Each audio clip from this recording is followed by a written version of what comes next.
Hello friends, welcome to our channel defence Guru. आज मैं आपके पास कुछ इंपॉर्टेंट करंट अफेयर्स लेके आया हूँ जो आपके आने वाले कॉम्पिटिटिव एग्ज़ाम में आ सकते हैं, जैसे कि रेलवे, एसएससी वगैरह में आ सकते हैं। तो चलिए बिना किसी भी देरी के शुरू करते हैं। तो हमारे पास पहला ये रहा, Indian space agency launches communication satellite.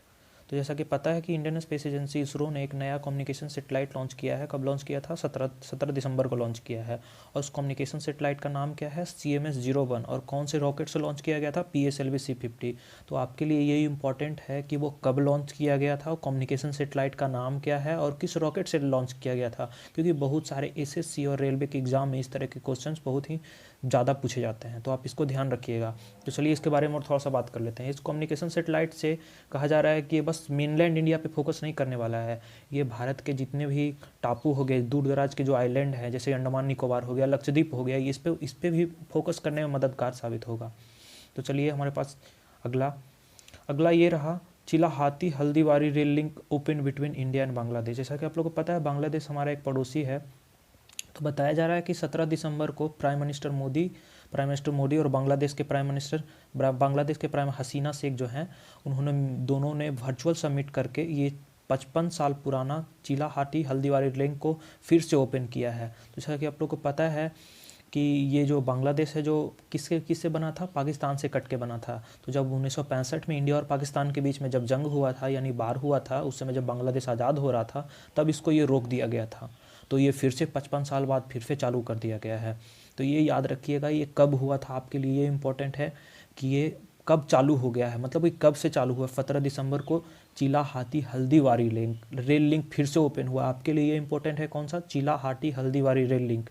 आपसे पूछा जाएगा कि कौन सा रेलवे लिंक हाल ही में लॉन्च किया गया है, इनॉग्रेट किया गया है इंडियन प्राइम मिनिस्टर और बांग्लादेश के प्राइम मिनिस्टर के द्वारा। तो आप लोग ये याद रखिएगा, चिलाहाटी हल्दीबारी रेल लिंक।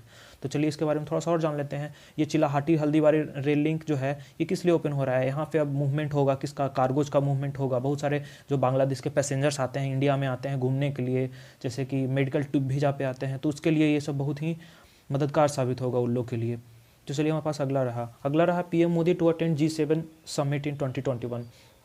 जैसा कि आप लोग को पता है, G7 कंट्रीज़ क्या होता है? G7 कंट्रीज एक कंट्रीज़ का समूह है जो कंट्री डेमोक्रेटिक होंगे और डेवलपिंग कंट्री होंगे, जिनका इकोनॉमी बहुत ही अच्छा होगा, डेवलप्ड कंट्री होंगे। जैसा कि आप लोग को पता है कि इस बार जो G7 समिट हो रहा है, कहाँ हो रहा है? ब्रिटेन में हो रहा है। और ब्रिटेन के पीएम बोरिस जॉनसन जो हैं, उन्होंने भारत के प्राइम मिनिस्टर को ये किया है, बुलाया है। कहाँ पे? जो G7 का समिट हो रहा है ब्रिटेन में, उसमें उनको इन्विटेशन दिया है। और ये ब्रिटेन का प्राइम मिनिस्टर जो बोरिस जॉनसन है, उन्होंने पहले भी ये अनाउंस कर दिया था कि हम G7 को बढ़ा के G10 बनाने वाले हैं। D10, उसको क्या कहा जा रहा है? D10, डेमोक्रेटिक 10, यानी कि 10 डेमोक्रेटिक कंट्रीज़ का समूह होगा वहाँ पे। तो इसमें इंडिया, ऑस्ट्रेलिया और साउथ कोरिया जैसी कंट्रीज़ को उसमें इंक्लूड किया जाना है। तो जैसा कि ये बता रहा है कि ये लेटर है जो वहाँ के जो ब्रिटेन के फॉरेन सेक्रेटरी डोमिनिक रॉब हैं, उन्होंने जो अभी करेंटली भारत में आए हुए हैं, तो उन्होंने ये लेटर है जो भारत के प्रधानमंत्री नरेंद्र मोदी को दिया है। जैसा कि आप लोग को पता है कि 26 जनवरी को जो हमारा रिपब्लिक डे होता है, उसमें हमारे जो चीफ गेस्ट होने वाले हैं वो बोरिस जॉनसन होने वाले हैं। तो इस तरह से हमारा ये तीसरा नंबर सही रहा। चलिए अपना चौथे की ओर चलते हैं। India launches economic diplomacy website.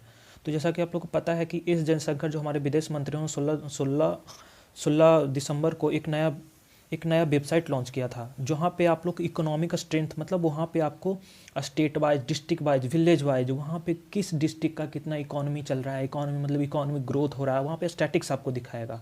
वहाँ पे पहले ये सब दिखाया नहीं जाता था, पहले से बस ये सब मिनिस्ट्री ऑफिस में होता था। तो अब इन्होंने क्या किया है, अब थोड़ा सा पारदर्शी किया है, मतलब आपको ट्रांसपेरेंट किया, आपको सारा जानकारी मिल जाएगा। जैसे कि आप लोग पता कर रहे हैं कि मेरे डिस्ट्रिक्ट का ग्रोथ कैसा चल रहा है, तो आप लोग को इस वेबसाइट के थ्रू आप लोग को इससे मिल जाएगा। आप लोग को पता चल जाएगा कि मेरा डिस्ट्रिक्ट कैसे बढ़ रहा है, मेरा राज्य कैसे बढ़ रहा है, मेरा गांव में क्या चल रहा है, मेरा सिटी में कैसा चल रहा है इकोनॉमिक डेवलपमेंट। तो इस तरीके से ये याद कीजिएगा कि इन्हें 16 दिसंबर में इस इकोनॉमिक डेवलपमेंट डिप्लोमेसी वेबसाइट, इस वेबसाइट का क्या नाम है? Economic diplomacy website. बस ये याद रखिएगा। यूनियन अफेयर मिनिस्टर, यानी कि जो विदेश मंत्री हमारे एस जयशंकर हैं, उन्होंने जो वेबसाइट का नाम आप याद कीजिएगा, वेबसाइट का नाम क्या है? Economic diplomacy website. क्या नाम है? Economic diplomacy website. आपसे यही पूछेगा क्वेश्चन में कि यूनियन मिनिस्टर ने हाल में 16 दिसंबर को कौन सा वेबसाइट लॉन्च किया था, तो आपको बताना है इकोनॉमिक डिप्लोमेसी वेबसाइट। और उसका एम क्या था, इसमें आपको ये बताएगा कि स्टेट वाइज, सेक्रेटोरल वाइज, जिसको आप डिस्ट्रिक्ट वाइज बोल सकते हैं, प्रांत वाइज, प्रोविंशियल टाइप, तो इस तरीके से आपका डाटा बताएगा कि मेरा स्टेट, मेरा डिस्ट्रिक्ट किस तरीके से बढ़ रहा है।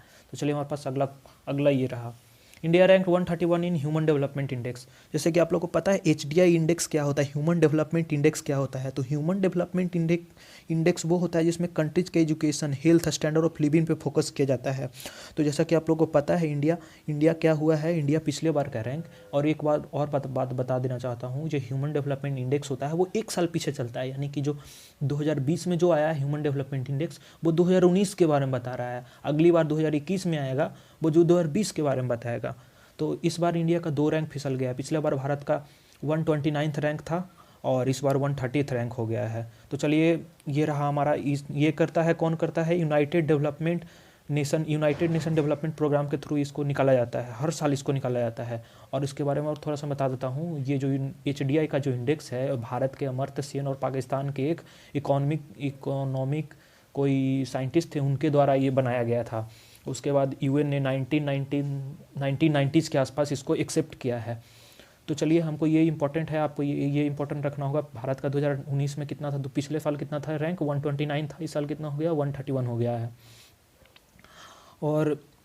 और हमारे भारत के आसपास ये सब आपको इंपॉर्टेंट रखना है, याद रखना है। और फिर आपको ये याद रखना है कि वो टॉप 3 कंट्री कौन है जो इस बार टॉप कर गए हैं। तो इंडेक्स में फिर से टॉप कौन किया है, आयरलैंड टॉप किया है। उसके अलावा इसके नॉर्वे टॉप किया है फिर से, और उसके बाद आयरलैंड टॉप किया है, स्विट्जरलैंड, हांगकांग और आइसलैंड। बस आपको ये याद रखना है कि भारत का पिछली बार कितना था, 129, इस बार कितना हो गया, 131 हो गया है। और भारत के आसपास के कंट्रीज़ कौन है जो साउथ एशियन कंट्रीज़ हैं, जैसे कि भूटान, उसका रैंक 129 है, बांग्लादेश का 133, नेपाल का 142, पाकिस्तान का 154 है। आपको ये सब उतना ज़्यादा इंपॉर्टेंट याद नहीं रखना, बस भारत का याद रखिए, पिछले साल का और इस साल का, और टॉप 3 कंट्रीज़ का याद रखिए। और ये बहुत ही इंपॉर्टेंट है, जैसे कि आप लोग को बहुत बार ये क्वेश्चन पूछा जा चुका है। तो चलिए, बहुत बहुत धन्यवाद आपको ये वीडियो देखने के लिए। अगर वीडियो अच्छा लगे तो लाइक, सब्सक्राइब और कमेंट करना बिल्कुल ही मत भूलिएगा।